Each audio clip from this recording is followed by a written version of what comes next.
Un'altra prova del suo cieco amore. Gli disse: amore, se mi vuoi bene,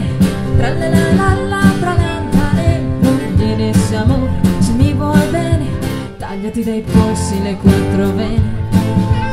Le vene ai polsi si tagliò,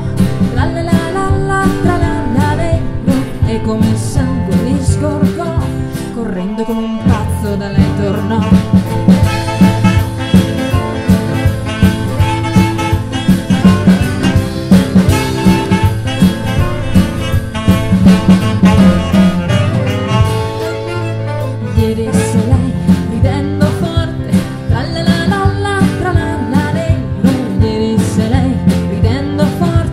L'ultima tua prova sarà la morte. Il sangue lento usciva e ormai cambiava il suo colore. La vanità fredda gioiva, un uomo s'era ucciso per il suo amore.